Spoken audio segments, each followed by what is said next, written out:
रंजना कभी ब्रश नहीं करती थी। उसे कितनी बार उसके माँ बाप ने डांटा, लेकिन उसका कोई असर उस पर होता ही नहीं था, जिस कारण से उसके दांत पीले पीले हो जाते हैं। शादी के बाद अरे बहू, वैसे तो तुझ में कोई कमी नहीं है, पर तेरे दांत दांत इतने पीले कैसे हैं बेटा? कैसे मतलब? कोई सर्जरी थोड़ी ना कराई है। वो तो क्या नाम, मैं ब्रश नहीं करती थी तो पीले हो गए। अब क्या करूं? आप कहें तो लाल करवा लूं या फिर काले? यार ये क्या है, क्यों माँ से लड़ रही हो? लड़ रही हूँ? अरे मैं लड़ रही हूँ या ये बोल रही है कि दांत पीले हैं, पीले। अरे तपस्या थोड़ी ना की है इन्हें पीले करने के लिए, बकायदा ब्रश नहीं किया है 20 साल तक, तब जाकर। छी, कैसी बात कर रही हो? ये उस वक्त तो पीले नहीं थे जब हम लोग तुम्हें देखने आए थे। अरे तब साफ करवा लिया होगा डेंटिस्ट के पास जाकर। अब देखो कैसे पीले पीले लग रहे हैं। रंजना सास की तरफ गुस्से से देखती है। फिर शुरू हो गई पीले पीले पीले। अरे पीले तो तब भी थे जब मेरे हाथ का रसगुल्ला उड़ा उड़ा कर खा रही थी और बोल रही थी, लड़की नहीं गुणों का खजाना दे रहे भाई साहब। खैर अब वो लोग करते भी तो क्या करते, पीले दांत वाली बहू पल्ले पड़ी थी तो झेलना तो था ही। एक दिन कीर्तन में रंजना गाना गा रही थी। अरे कमला बहन, माँ का द्वार है, यहाँ तो सब शुद्ध होकर आते हैं, फिर अपनी बहू को ब्रश भी नहीं करवाती तुम। दूर से पीले पीले दांत भक्ति में बाधा उत्पन्न कर रहा है। अरे कोई 2 साल के बच्चे थोड़ी ना लेकर आई हूँ मैं बहू बनाकर। अच्छी खासी लड़की है, अरे कैसे करवाऊं ब्रश? ये तो उसे खुद करना चाहिए ना। अब माँ बाप तो इसके जैसे तैसे निपटा दिए, ये नहीं सोचा कि सास कैसे संभालेगी। सास बहू को लेकर घर आ जाती है, लेकिन सोच लेती है कि अब इसे लेकर कहीं नहीं जाएगी। अगले रोज बहू कहती है, अरे क्या हो गया, मंदिर नहीं जाना क्या? कीर्तन का वक्त हो रहा है। मेरी मधुर वाणी से कान्हा जी जागते हैं और सोते हैं। आप तो जानती है ना उनकी भक्ति में कितना मन लगता है मेरा।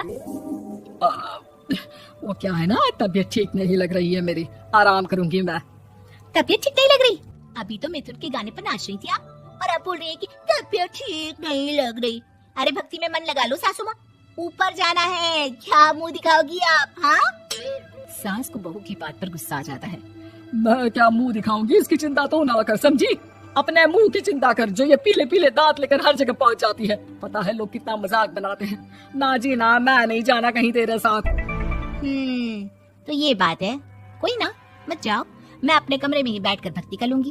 ऊपर वाला दांत थोड़ी ना देखता है, मन देखता है, भावना देखता है। और अरे बस बस, तू सब कुछ दिखा, बस ये सफेद चमकदार दांत ना दिखाना किसी को, है? जा यहाँ से। बहू को सास की बात का कोई फर्क नहीं पड़ता, वो तो जैसी थी वैसी ही रह जाती है। सुबह नहाकर किचन में खाना बनाना, फिर खाना खाना, कीर्तन भजन करना और सो जाना। एक दिन, माँ जी मैं सहेली के घर जा रही हूँ, शाम को लेट आऊंगी। हाँ हाँ तो जाना, मैंने कौन सा तेरी आरती करनी है घर पर बैठकर। रंजना सहेली के घर जाती है, जहाँ वो पार्टी में जाने की तैयारी कर रही होती है। अरे शिखा, कहाँ जाने की तैयारी कर रही है? मैं गलत वक्त पर आ गई क्या? अरे नहीं यार, उल्टा सही वक्त पर आ गया। मैंने ये साड़ी और ज्वेलरी निकाली है यार, शाम को इनके ऑफिस की एक पार्टी में जाना है। बताना कैसा लग रहा है ये सब? नहीं यार, इस ड्रेस के साथ तो वो वाली ज्वेलरी अच्छी लगेगी।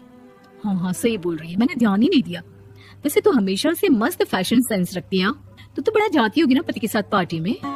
रंजना कुछ नहीं बोलती, बस सोचती है कि यार काश ये बात सही हो जाती, पर मैं क्यों नहीं जाती पार्टी में? क्या इन लोगों की कोई पार्टी होती नहीं होगी? रंजना घर आती है और रात में पति से सवाल करती है, एक बात बताइए, आप मुझे किसी पार्टी में क्यों नहीं ले जाते?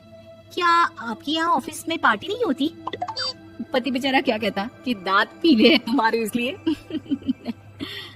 अरे कोई पार्टी होती नहीं हम लोगों के ऑफिस में, तो कहाँ से लेकर जाऊं?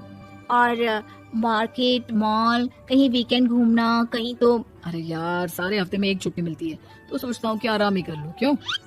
रंजना मन मार के रह जाती है। पहले कभी सास के साथ मंदिर जाया करती थी, लेकिन वो भी सास ने ले जाना बंद कर दिया। घर बैठी बैठी रंजना बोर हो जाती है। तभी उसे आइडिया आता है और वो मायके जाने का सोचती है। सासू माँ, 2 दिनों के लिए मम्मी के घर जा रही हूँ। अच्छा ठीक है, आराम से जा। और हाँ, माँ से कुछ अच्छी आदत सीख कर आना कि कैसे शरीर के हर भाग की तरह दांतों की सफाई भी जरूरी होती है, समझी? शुरू हो गई ना आप? वो लोग आपकी तरह नहीं है कि छोटी छोटी बात का बतंगड़ बना दे। उन लोगों के लिए मैं मायने रखती हूँ, ना कि मेरे पीले पीले दांत। रंजना माँ को बिना बताए उन लोगों को सरप्राइज देती है, लेकिन जैसे ही वो दरवाजे पर पहुंचती है, अंदर देखती है कि घर वाले कहीं जा रहे होते हैं। अब माँ, काश रंजना दीदी के दांतों वाली प्रॉब्लम नहीं होती तो वो भी हम लोगों के साथ चलती ना बुआ जी की बेटी की शादी में। हाँ बेटा, लेकिन अब उसे कौन समझाए कि उसको उसके पीले दांत नहीं दिखते, लेकिन उसके आसपास के लोगों को कितना एम्बैरेसिंग फील कराते हैं। मुझे तो कितनी बार उसके स्कूल की टीचर ने शिकायत की कि उसके साथ कोई लड़की बैठना भी नहीं चाहती, और ना ही कॉलेज में कोई उससे बात करना चाहता था, लेकिन पता नहीं क्यों उसे ये बात समझ में ही नहीं आती। कोई कमी नहीं है उस लड़की में, बस यही के दांत पीले हैं। वो तो भला हो जीजाजी और उनकी माँ का, जो दीदी को जैसी है वैसे ही रखा हुआ है। रंजना को अपने घर वालों की बात सुनकर बहुत दुख होता है। वो सोचती है कि वो क्या करे, लेकिन फिर वो सीधा डेंटिस्ट के पास जाती है, अपने दांत चमकाती है और कसम खाती है कि वो रोज ब्रश करेगी। अरे क्या हो गया, तुम तो 2 दिनों के लिए गई थी ना, पर कोई ना, अच्छा है चलो आ गई तो। रंजना सास के सामने आकर खड़ी हो जाती है और पूरी स्माइल करती है, उसके चमकदार दांतों को दिखाती हुई। चले मंदिर। माँ मुझे माफ कर दीजिए, मैंने आप लोगों को बहुत एम्बैरेसिंग फील करवाया।